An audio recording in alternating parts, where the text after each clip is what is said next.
Welcome to the Fat Guys with Smokers podcast. I'm Mike. And I'm John. We're a couple of overweight barbecue enthusiasts trying to share our love for sweet and smoky food with the world. Thanks for hanging out with us as we talk about life, share recipes, successes, and failures that have all led to our love of cooking outdoors.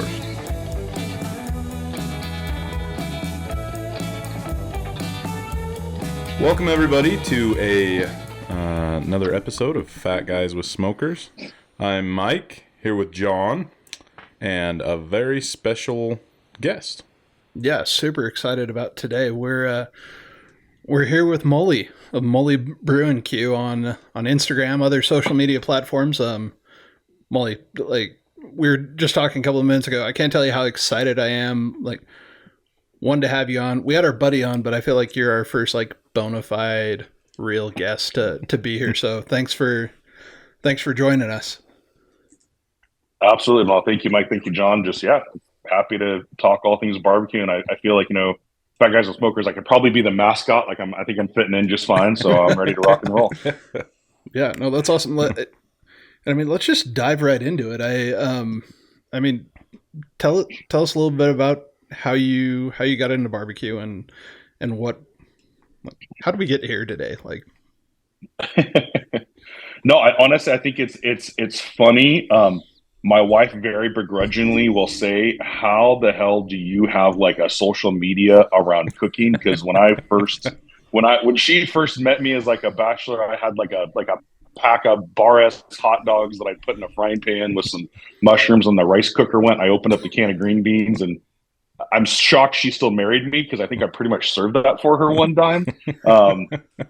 She's by far the way better cook than I am. I mean, she's making like homemade hollandaise sauce, and I just came from inside and she made eggs Benedict for her friend that was here. I mean, so she's the way better like overall cook than I am. But I think my passion for cooking and food, it was my grandfather, his father, so my great grandfather was a chef, and so I grew up in the Great Depression in California, and so I think my grandfather had to cook for the family because my great grandfather was working and doing everything else. And then he actually worked in the Navy, I think sometimes as a cook as well when he was serving in the Navy. So he's always taught me like different things on how to cook, and obviously I didn't take them very well to heart because I was still cooking hot dogs and rice.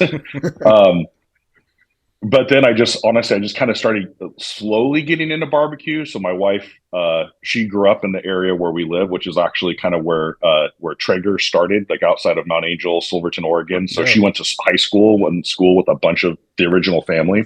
Oh, wow. So they've had them for years. I think my mother-in-law still has like one of the original ones that was red back in the day that it was literally a high, low, was the two settings, and you put lava rocks inside of it, and you had to light it with an actual lighter because there's no hot rods.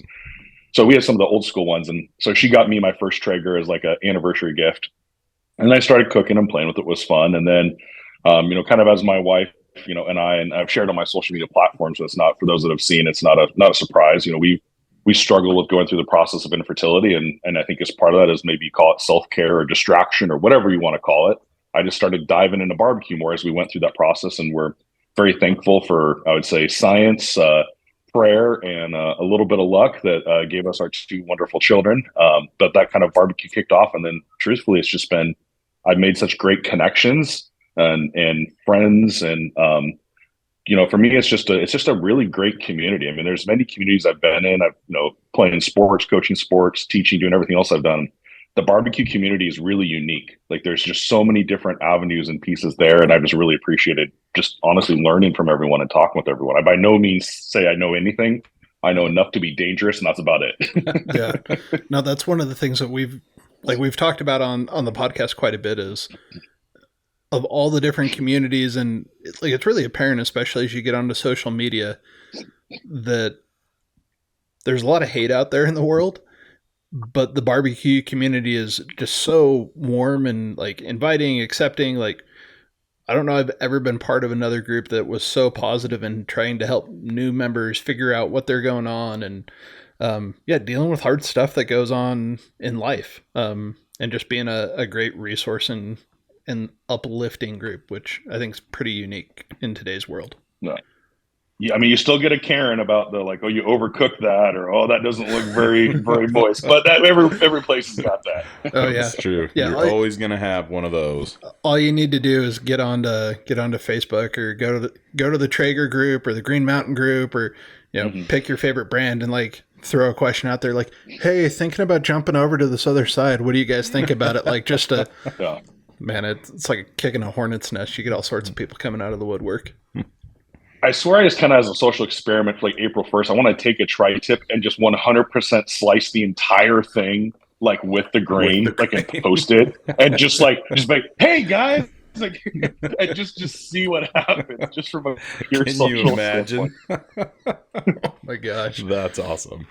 that or yeah, smoke a pork shoulder and then slice it instead of pulling it and see what people do. Yeah. Oh geez, can't win it all. Can't win them all. But you're right. Overall, it is great. It's really supportive in that sense. And even when you do have that one or two people, someone's like, whatever, each their own. Like Yeah. I'm not by no means are we. It's not like we're a restaurant. We're cooking for our family and friends. Mm-hmm. So I'm cooking it how I want it. Yeah, I think you're right. For every person that jumps in and says you're doing this wrong, you got 5 other people in the comments that are like, whatever, like it's great, like that's exactly how you should do it. So I like that. Very positive. I think you said it when we were starting, like there's so much crap out there for us to disagree on. It's nice to have something that we can all love and get behind, Yeah. Well, and I think it's also like, I don't know. And I just said, it's different and I have a different perspective just because of like my work and what I do outside of barbecue stuff. But I feel like we're so easy to silo ourselves into one thing, right? This is who I am. I'm X, I'm Y, I'm or whatever. And I think we've lost that ability. And I think honestly, truthfully, social media is part of it. It's like a devil. It's like, it's like a blessing and a curse at the same time of it allows you to just sit in a megaphone of what you want to hear. So you're never going to hear opposing views. And it's not that you need to hear opposing views necessarily to change your mind, but can you hear opposing views and realize that's still a regular person? I can talk to them. I can disagree with them. And that's where I think, like barbecue maybe somewhat transcends that. You still get your brand debates. You still get the like, should try to be cooked as a brisket or do you cook it just as a steak? That whole debate. There's all these different things that come out all the time. Fat cap up, fat cap down. I mean, we've those debates we've had till, butcher paper, tinfoil. I mean, all that, right? But I still think in the day there's kind of that common thing. So, I mean, I hope it helps folks to try to see like, hey, I can disagree with you on many other things, but I can find a connection. Yeah. No. Well said. Love that. Man, I've got like 100 questions. We could take this conversation all sorts of different ways. You mentioned your other life. I mean, you're a high school assistant principal, right? How's barbecue impacted that? Like, have you been able to carry some of that over into your professional life? Does it, for me, like all of my analogies now, like somehow tie into barbecue. Mike and I were joking. At church the other day, I got up and was talking with, was giving a talk in our main meeting with the congregation, and it was all about how the gospel and Jesus relate back to barbecue, or maybe it's the other way around. But we had fun with it. Do you get a chance to carry your barbecue over into your profession? Yeah, so a couple of ways. So one that's really funny is so the high school that I'm at now. I've been at a couple different districts and I've been at some different schools. And prior to the pandemic, I was up at a school that's about an hour and 15 minutes from my house, and that's one way, like driving. Ooh, gross. Yeah, so that took a little bit. It was a great opportunity. It was a great district, and I learned a ton. But then with my son being born in COVID, and I was home for a good chunk of time, I'm like, yeah, I got to do something different. I want to be closer. And weirdly, what opened up as an opportunity, it was actually the high school that my wife graduated from in the small town right north of us. They had an opening, and so I applied there. So it's kind of funny because it's the school she went to. So some of her teachers are still there that I'm now supervising them. And then also it's that's there still are now their grandchildren that are there, but of like the Traeger family. that are there in that school too. So it's kind of funny, like in that sense. And so I do. They know I barbecue. I do try to. I don't post my social media at all. Like even those few times, I think some folks have seen. Like there's a couple pictures I've taken like at the school, but I really try to make it clear of like those are two separate. Not that I don't talk about being an assistant principal, but try to keep my school out of it because I don't ever want it to be that I'm building myself or building anything else off of my actual work there. So like I think there's one like when we cooked for the seniors. So I've done a lot of stuff. I should say something back up. So yeah, we've done like staff breakfast, like the first staff breakfast that I was there. So my first year, I'm like, okay, I got to start off with the bang. So I made like 5 different types of the bacon wrap breakfast fatties, and brought a Traeger in there, and we served that for staff breakfast, and that was like started the point. Everyone now is like, wait, when are we doing breakfast again? You had no issues after that. That's a great way to start. I started, end of the day, people, giving people food is always a good start. So like I've done that. There were a couple times we had some hard weeks at work. So like, hey, let's pull out a barbecue and we're going to do hamburgers for the staff for lunch during break time. Our seniors have a really cool thing that they do. So for their homecoming game, so the homecoming football game, they get to put couches all out on one end zone and kind of have it be like the senior section. So we brought out the barbecues and we've done like sausages and pulled pork, and just made like food for them, just for the seniors for their senior night at the game. Last year, our football team, they were awesome, and they went to the state. We're 5A, so there's like a bunch of different classes. 6A is the top in Oregon. We're 5A. So they went to the state championship game and actually ended up winning. So we got a state title last year for football. But awesome. The send off, yeah, it was awesome. So the send off had like the fire trucks, spraying the water, and we had the bus go down there. So we lined part of the street, and so we brought a couple girls out and we served and made like a tailgate and served pulled pork sandwiches for folks down there. So yeah, I've done a lot of that. And then our culinary department, I got them a grill that I got donated so they can use it for they do events and things as well. And then I've come in a couple times and they've asked me to teach some classes. So I did like a barbecue 101 class. So talking about different types of barbecues from, charcoal, pellet, offset, stick burn, gas, talking indirect, direct, we went through all of sort of the process. And then I did another one. They came back, they wanted to do like steak 101. So we went through like 3 different kinds of cuts of steak and 3 different methods of doing steak. So it's fun. It definitely pulls over in a part of what I do every day. No, that's super cool. But so Mike's an educator. I am. I've got a boring paper pusher corporate job that what you just described like seems like my dream. Like I would love to just go teach barbecue 101 at the high school, be part of that community. Yeah,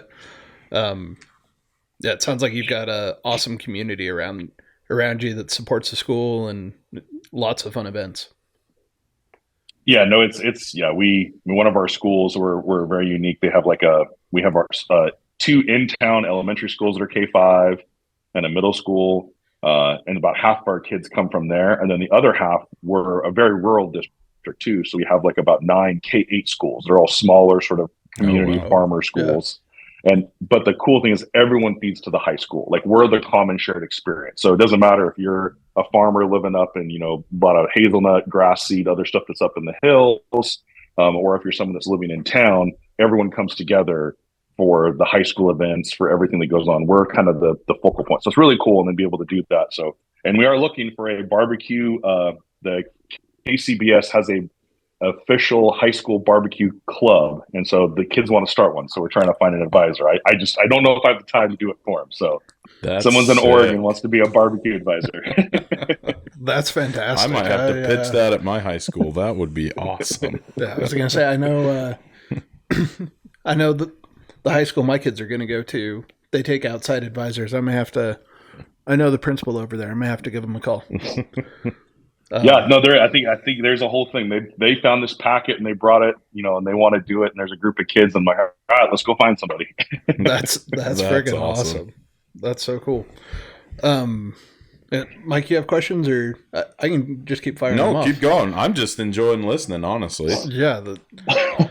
Well, I feel like while I'm talking all the time, I got to ask like Mike questions, like what's Mike teaching, what's Mike doing. So Yeah, tell us. Sure. Well, I teach math. I thought about going the administrator route, and then I look at all the crap you guys have to deal with, and I'm like, I'm good. I'll be fine.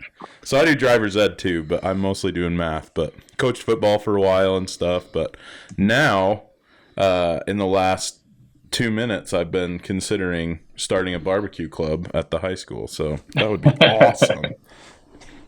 No, that's hey, Matt, hats off to you on that. That was the one subject that I was an English and social studies teacher prior to going into admin, and I've done a lot of different things, but coaching, all of that, it's all great. But I do. You're right. There's a lot of noise that comes with other admin job stuff, but yeah. I just am thankful I have a really great community. So if I can spend my time, I literally tell one of our, she's one of our clerical, front office secretaries. I'm like, if you're not kicking me out of my office to go into classrooms or go see stuff like 4 times a day, then I'm not doing what I need to be doing. Because that's where it all happens. Like I can do whatever stuff I need to do on the back end, but the teachers are actually the ones doing the work in the classroom. So I just am lucky to be able to support them and what they're doing and how we can best serve our community. Yeah, that's awesome. That's the type of administrator I love. And that's kind of what I have now. I'm pretty blessed. But I've had some that, come in and are pretty heavy-handed and trying to change everything. And I just feel like, man, I could never be that guy. That would not be fun. But education. No, you never change. Yeah, you never change anything the first year or 2 years. And even then, if you do, it's got to be with a group of people, a committee doing it together, because you'll be run out on a rail if you try to do something. No kidding. That's awesome. That's cool. Mully, tell us what's your favorite thing to cook, favorite thing to eat? I know what the answer is, but I'm curious to hear more about your favorite eats.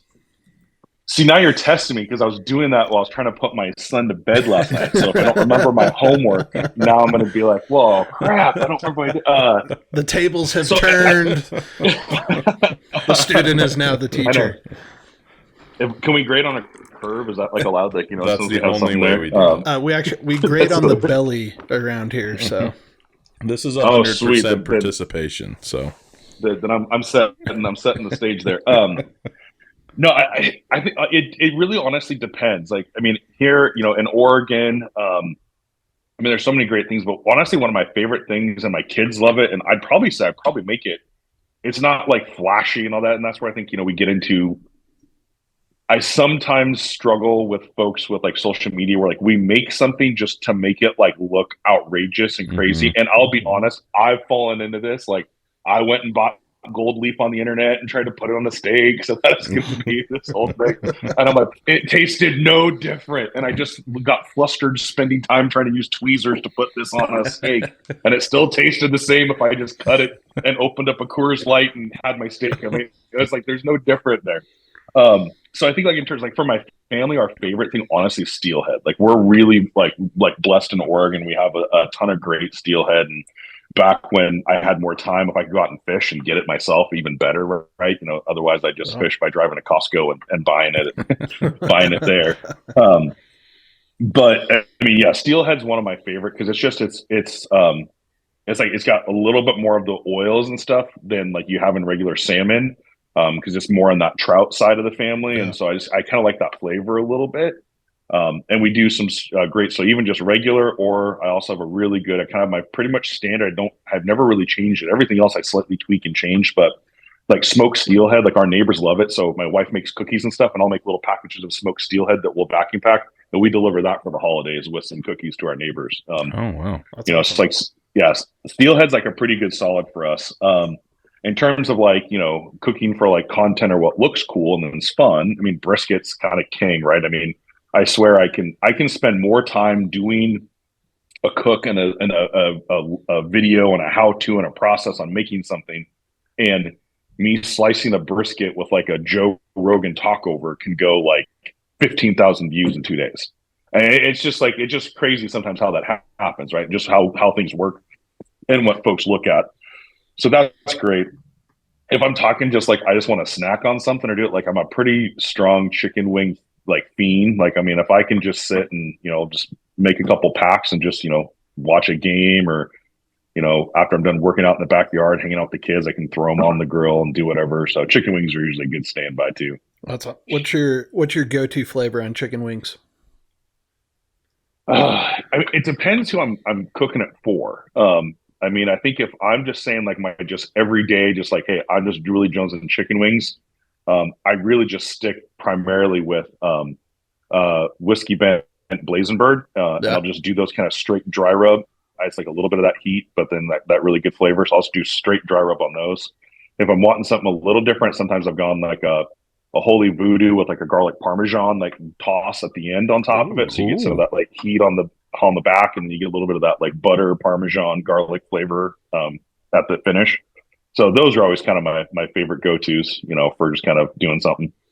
That's awesome. That garlic parmesan at the end, like, I'm hungry now. No kidding. That sounds awesome. So what do you cook it on? Your wings. So yeah, I'm primarily, I mean, I have a few other grills. I'm primarily, Traeger. That's kind of what, it's not truthfully, it's not I mean, I have my own personal preference. It's just kind of what I have, and that's what I use. And I've cooked on a lot of different things. I've cooked on a lot of different brands of pellet grills. I have dabbled and tried, done with a Oklahoma Joe, trying to do some of the offsets, and I've done ceramics with my dad had for a long time. I grew up a Big Green Egg, so working on those.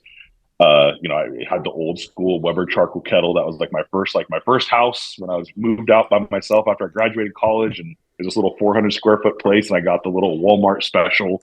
And I didn't even know what a chimney was at that point. I was just stacking up everything in a little pile. And man, you fit right in here. I was going to say that's exactly what we were just talking about a few weeks ago. It was like that. Remember when you just thought, okay, I have to douse it with as much lighter fluid as possible. And if I don't have like the Chernobyl flame that comes out of the thing, I didn't do it right. You don't have like the green fire coming off of it. Yeah. So I mean, I've cooked on all sorts of stuff. I mean, right now, pellet is just, I'll be honest, I'm a lazy cooker in that sense. Like, yes, I know, if you're using a stick burner and I'm manning vents and I'm figuring out airflow and I'm doing all that, like, I don't have time for that. Like, I'm just going to be honest. Like, I got kids and work and I still love barbecue. The fact that I'm lazy and I can set it up to my Wi-Fi at home and my phone beeps in the middle of the night if something's wrong with my brisket, I'm like, sign me up. I'm all for that. Like, I can still do what I need to do and still have good stuff at home. So yeah, I remember a couple of years ago when Traeger came out with Wi-Fi, and I was really opposed to it. I was like, oh, it's such a gimmick. Like, the last thing I need is Wi-Fi on my grill. Man, it is the greatest thing ever to just be able to. And I think my wife likes it even more than I do, because I'm not constantly calling her from the office like, hey, can you check the temp for me? Tell me how hot the grill is. Like, is it doing okay? Like, it's sitting in my meeting. Yep, that's going to taste better than this meeting does right now. Yeah. No, there's definitely been times like I'm like, okay, I want to have a brisket Friday night, but I got to be at work, right? So I can start it, and my wife works from home. She has a boring paper pusher job too. I know she may have you beat, John. I don't know. She's works for the state of Oregon as a DMV administrator. So I don't know what's more boring than. I don't know. Wow. So I work for a company. We manage utility expenses for property owners. Utility bills or DMV, I don't know. She may have me beat still. It's a close race though. You guys both make education sound awesome. I know. She gets to go to a conference later. It's like the Association of Motor Vehicle Administrators. I'm like, you couldn't pay me enough to go to that sounds miserable. That sounds horrible. But no, but so to your point, she works from home, so it's also I could throw a brisket on when I leave, like that night or whatever, and then wake up in the morning, check what I need to do. Maybe I bump up the temperature, spray it some. I can have her spray it down.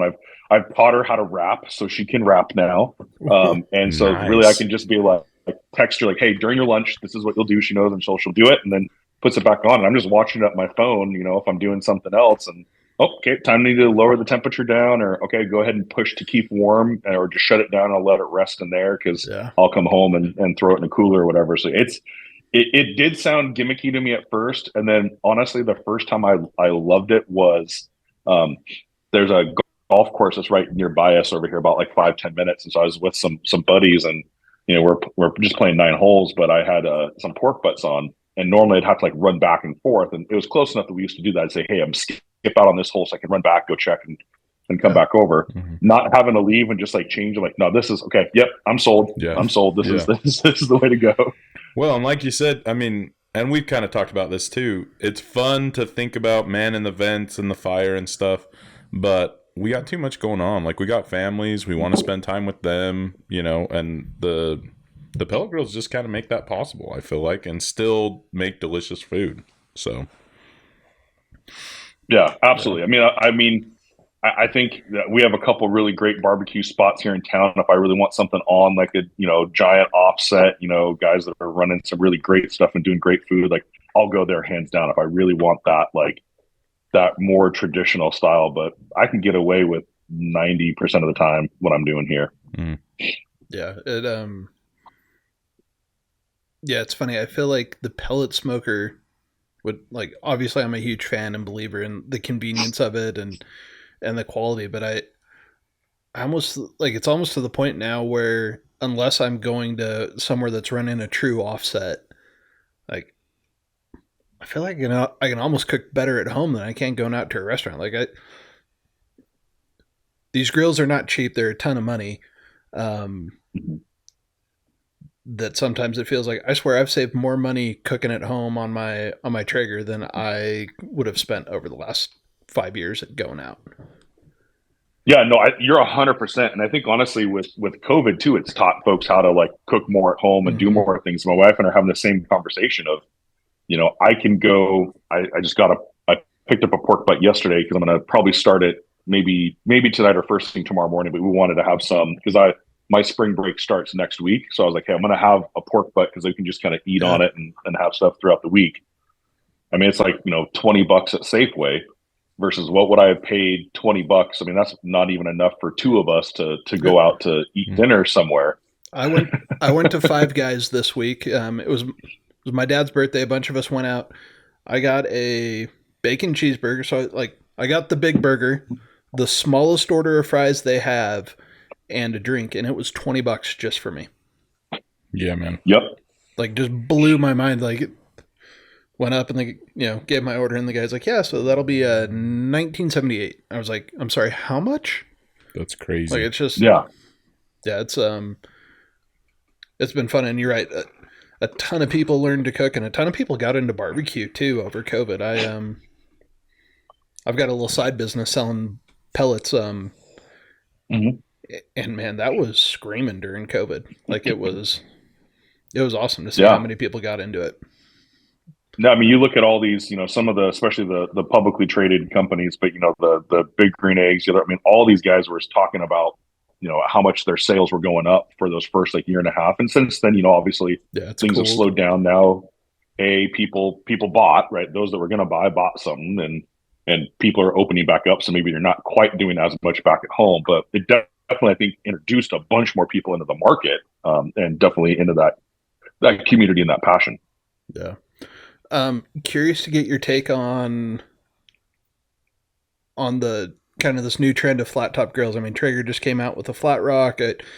Blackstone's got a growing footprint, and you excited? Excuse me. Are you excited about flat tops? You think it's going to be a flash in the pan? What are your thoughts? Yeah, flash on the flat top.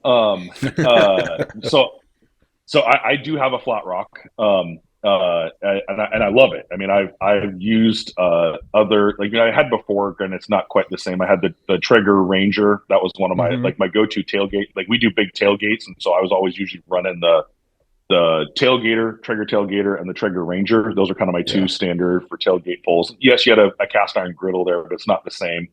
I've used a gas, like I had it wasn't a Blackstone, but it was like another kind of off-brand, just 2-burner, little small one that you did with a small canister of propane. So I've done a few different ones of those, and I love it. I mean, it's different, right? It's a different kind of cook because like the stuff that I've made on it are things that I really try to. It's not replacing what I would do on like a pellet smoker or pellet grill. I mean, other than maybe something like a hamburger that you can cook on both granted, you're doing more smash burger on a flat top than you would be in like a grill. But yeah, I've done like, chicken yakisoba for our family. I did, and I did try, and I need to do the whole tutorial of it. I did do the flame and onion volcano, and it turned out okay. Oh, there may have been there may have been an outtake where there's a little kind of some of the flammable liquid spilled out the side, but I definitely was trying that. But see, I like it, and I think that it's just adding one more piece, right? I mean, I'm not going to use it just to. I mean, yes, I can just to reverse your steaks, but hey, like I can make my quesadillas on there. I can do chicken yakisoba. I can make breakfast pancakes. I can do, all sorts of different, things that we've tried on there already. We did our pastrami Reubens after St. Patrick's Day. I made those. Awesome. I think I have a couple posts of those online. So, I mean, I think that is really cool. And I just think it's just another tool in the arsenal. And I've used a couple different brands, and I think there's, pros and cons to each of them. I just kind of think it's, your personal preference, what you like. I've really enjoyed the Flat Rock for a couple of the design changes they made from the one I've seen from a Blackstone, but I think it's, each their own what you're preferring to use. Oh, very cool. There were a couple of other things that we had here on the show notes that I want to make sure we hit. First, we'll see if you can remember from last night again. Your tip for making cooking easier. This may be one of the best tips that I think that's out there. I love this. Oh, okay. So you need to repeat it word for word so that it's just crap. as good. Well, what I was reading last night was Little Blue Truck. So I mean, all I have in my head right now is books for kids. Of all the bedtime books, I think Little Blue Truck might be one of the greatest. Do you have there's like 5 in the whole series that we have. I mean, there's. Yeah, I grew up just with the little one, and then a couple of years ago we found the Christmas one, and yep. We've got them all now. So, yeah, no, it's a solid series. It's a solid series. But no, I would say, well, way tangent bus there. I would say my two biggest tips, like, if you haven't figured out, like, I'm a squirrel guy, maybe it's because my work, like, I just like go one thing to another. So something happens and it flashes my attention. I was just thinking about like a new podcast. We can get like a whole Fat Guys series of fat guys reviewing children's bedtime books. We would definitely break the demographic of what they would normally have be out there. Let's put it that way. Yeah. Breaking barriers, breaking trends. We'll call it Fat, Fat Dad's Reads. I love it. Yeah, I mean, I think it's Beer Belly Books. There you go. That's what we'll call it. There you go. But I think, the tips for me, the two, and these are honestly, I have a hard time like saying to someone else, like, hey, this is what you should do. I just know what for me is more important is one, just focus on the process, not just get all caught up in that result. Because I think it's the same thing as I think about like painting a bedroom, right? Or painting a room in your house. We all know exactly where the one spot was that we messed up. I'm like, I can point out exactly where it is. Most everyone else probably is not going to even be able to see it when they walk in there. And I mean, apart from you like lighting your hamburgers on fire and making like lava rocks, most folks are still just going to be appreciative that you made food for them, that you're there spending time with them, you're having community with them. So like enjoy the process of what got you to that end result, because I think if we spend too much time on like, that was way too dry, that was way too tough, you've diminished all the time that you spent on it. Like take it as, I got to spend this time doing this cook. I'm here, I'm learning. I mean, even when you mess up something, you're learning something new as you go. Every time I learn something new on a cook or as I do something. So I think like that's my first thing is just always like, just focus on that process and enjoy that process, right? It's supposed to be fun. If it's not fun and you're stressing out over the whole thing, then honestly, go do something else. Like that's not the whole point behind it. Like, in its heyday, it was, even if we're talking, offset pellets or offset smokers, stick burners, where I'm doing vents, I'm moving stuff around. But as I'm sitting with a lawn chair with like a 6-pack of beer and I'm talking with friends as we cook something, like that's what it is at its core. So don't get away from that and get caught up on it didn't look good. I didn't get, or if you're doing it for social media, I didn't get a good picture of it or this. Some of the best cooks I had I had fun with it, and I forgot to even take pictures or do something with it. But it was just great because of what we did. So that was my first tip. And then the second is just, I think for me, I'm always horrible with my time management. So I always shoot for like 1 to 2 hours before I actually want to have it done is trying my end time, because I can always slow things down better than I can speed them up at the end. And normally when we speed up and rush at the end, that's when bad things sometimes happen. Yeah. Yeah. That last one I love. I mean, it's whether you slow it down or you just wrap it in a towel and put it in a cooler, like barbecue meat loves to rest. Like it's a great way just to like let things redistribute, let things tender up. But there's nothing worse than cooking for a group of people and then like in a panic trying to like force something to finish cooking. Yeah. I've definitely done that. And that's when, again, you're back to that. You've taken away from the whole joy of that process of what's happening because you just stressed out for the last hour, half hour because it wasn't done yet. Yeah. We, so Mike and I cooked a full pig for a thing here at the church. I guess that was the beginning of last summer or mid last summer. And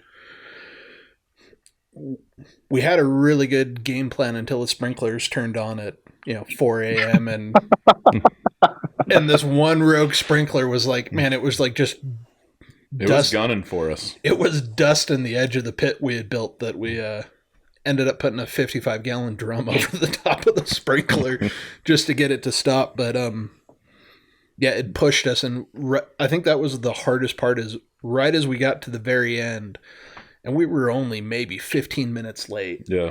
But man, we had 200 people that were like, let's go. We're like, everyone was excited staring at us. And when that happens, like, I swear time slows. And like that 15 minutes felt like 2 hours trying to get things to move. Get everything finished up. And you want to feed people, but the thing that scares me the most about cooking for a whole group is like giving everybody food poisoning.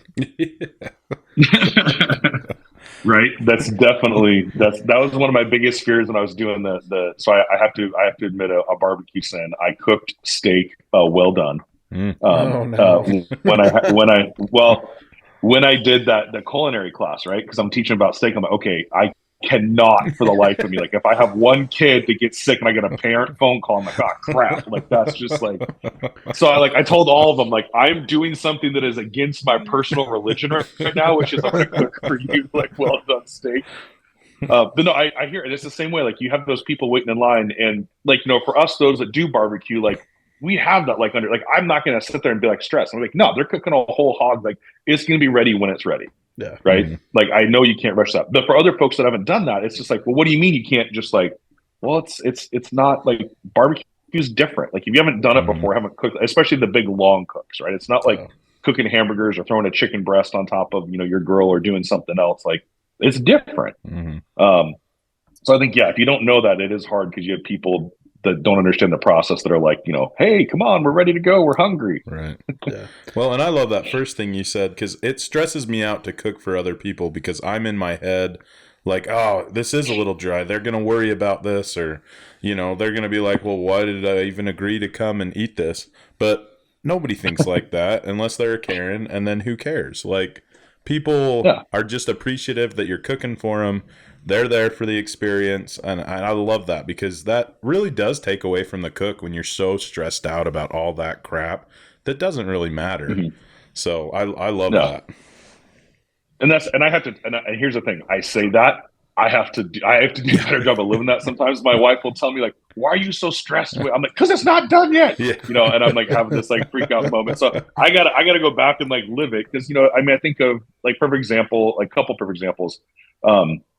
Where I can tend to get stressed sometimes when there's those larger groups, like cooking for like the town when we sent the football kids off, right? When the boys were going off to go play. I mean, I'm sitting there and granted on that one, I was smart. I cooked everything ahead of time and shredded it. And then I just brought one of the grills there. I just warmed everything back up because I was like, I can't cook it there at this parking lot in town. I'm going to do it at home. But like, I was worried that it was going to be really dried out. And I was like, I'd kept some of like, I'd separated the fat. I'd kept more of the liquid than I normally do. Like, I was going through how am I going to make sure this is still. And my wife looked at me at one point, and she's a genius on many. She's a way smarter person than I am. On As wives stuff. Always are. Always are. And so she was like, "Well, they're going to put a bunch of barbecue sauce on it anyways. B, do you really think that they're going to sit there and be like, that was the best barbecue sandwich I ever had, as they're standing in the parking lot in the rain as we send the football team? No, they're all about the kids there. So you're just adding a piece to it that's awesome, and it adds to the environment. That's not the thing. I'm like, you know what? You're right. This isn't, they're not going to remember that. They're going to remember the send off. They're going to remember the bus going by and everyone waving out. They're going to remember us cheering and the band playing. And yeah, maybe they remember, oh, and we had food too. They're not going to sit and be critiquing or remembering that pulled pork sandwich. So like putting that in perspective, I think was great for me to set that, or like the other one we do is we do a bunch of tailgates. So like I'm a big, obviously, Oregon fan. So we go to all the home games. We have a big tailgate group, about 20 to 30 of us that show up. And that can be stressful because I'm trying to make sure everything's ready to go. So we eat and have everything before we have to go into the stadium. But even then, like, you know, they're not going to, I mean, as long as I don't give anyone food poisoning during the game, like there's not going to be like a big, you know, oh, this ruined my experience. Like, no, we're all hanging out. We're all, you know, having some drinks. We're having some barbecue, and we're going in to watch and cheer on a football team that we all care about and we all have a connection to. So at that point, it's like, who cares? Like, just enjoy the time, enjoy the process. And it helps me. I have to repeat that to myself so I keep doing it. But that's definitely where I try to sit. I love that. I think that, and like you said, easier said than done. But man, I love what you're saying there. Yeah. That's an awesome perspective to have. Yeah. And maybe we've already kind of talked a little bit about this, but you know, life is busy. I mean, you just talked about all the community things you're involved with, and you know, social media on top of that. It's easy to let social media, you know, rule your life, and man, it's the algorithms there. Like, I don't understand it all. You know, it's funny, you were talking about earlier, you can put together a reel with a brisket and Joe Rogan, and it goes for 15,000 views, and another one you spend, you know, 8 hours on. Mike is still frustrated about this, that, you know, he threw together a quick one for his son, and that, I think that's over 20,000 views at this point over a couple of weeks, and one that you spend 8 hours on, you know, maybe breaks 1,000. I guess, how do you balance it all? Like, how do you keep up the social media presence and being part of this community with everything else going on in life? I would say twofold. One, I don't do a good job. I mean, just, you know, full honesty. Like, and second, I think maybe it's, I approach social media way differently than maybe some of the other accounts do or other people do. I know there's folks that are out there because this is in essence a job, right? It's yeah. And it's awesome, and 100% hats off to them. And I think that they should 100% pursue that and do that. It's I don't want it to sound as if I'm saying that's not good. In fact, many of those accounts I follow, or they're even personal friends of mine, or they're people that like I talk to, and they've, you know, they're doing cookbooks, they're doing rubs, they're doing all sorts of other stuff that comes out of that, which is great, and I think that's awesome. Or you have some folks that are in it, which this one I'm a little bit sometimes, I don't know, like that are like, okay, I want to get to a certain thing because I just want free stuff, right? I'm just about free stuff. You know, I oftentimes reach out to people like, hey, how do you go about getting free stuff? And I'm like, well, one is I don't start that as my end goal. Like for me, social media, my end goal really is back to the community piece. Like I didn't open up an account or start an account or even start posting things because I wanted to be in one of those two camps. So I need to get certain things, or I want to, you know, for me, it was really, hey, I want to learn some stuff. I want to share recipes. I want to build community.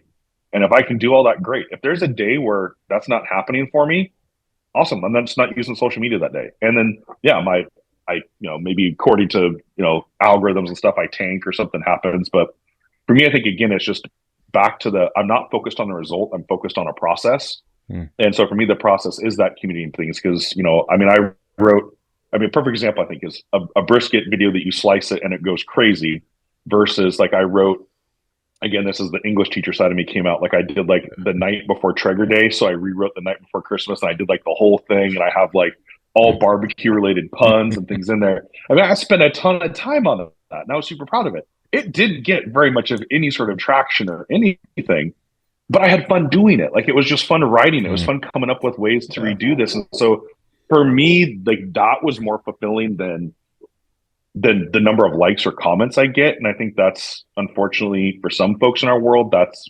our self-worth and our ego is tied up in that piece. I'm more of the, like, my self-worth and ego is tied up on what is the impact I make on the community around me? Like, who are the people that I'm helping to connect with, whether it's work, home, with my family, my kids, my wife, whether it's, people, at my school, my community, the barbecue community, people at our church, like whoever that is. To me, that's more important is that, like, impact I have on those communities.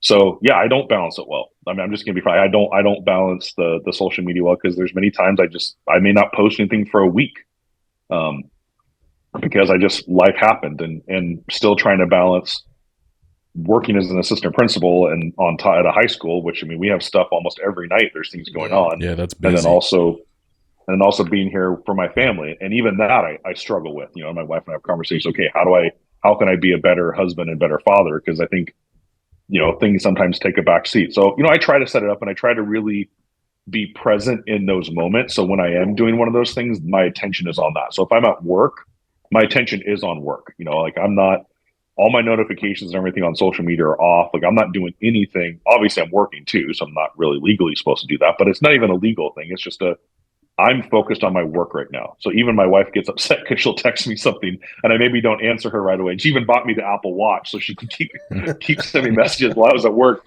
And she goes, we bought you this and you still don't respond back until like 3 hours later. I'm like, I'm sorry. I was doing observations. I was dealing with an angry parent. I was trying to help out a budget meeting. Like, I go, like, if I'm there, I'm at work, I'm doing that. But then I leave as soon as I can if I don't have something.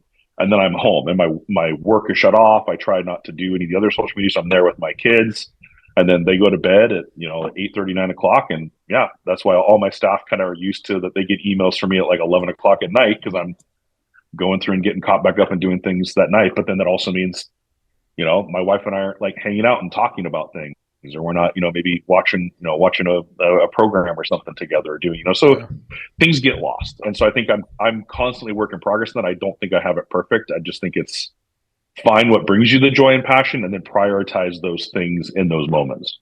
Yeah, no, that's great. And I mean, I've just like the cooking we were talking about before, I think as you focus on the process, those other things come,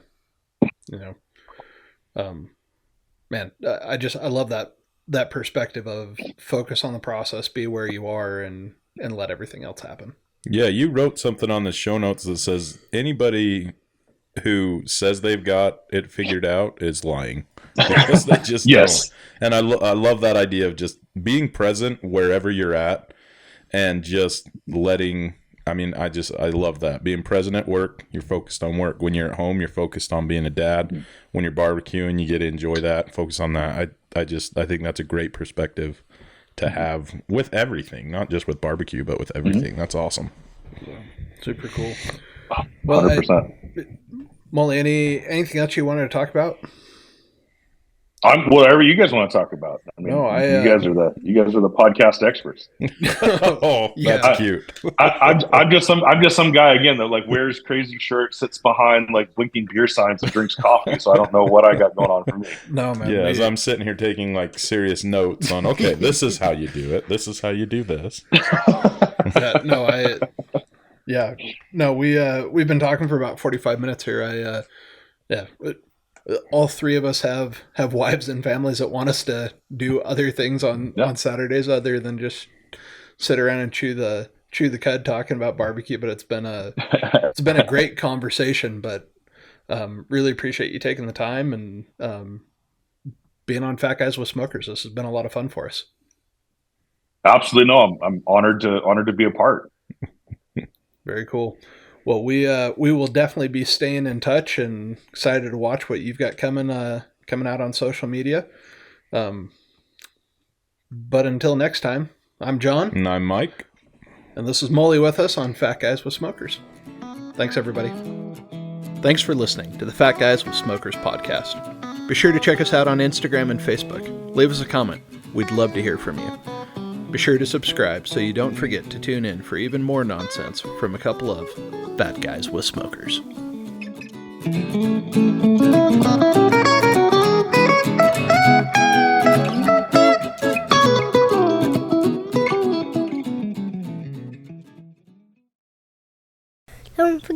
like, subscribe.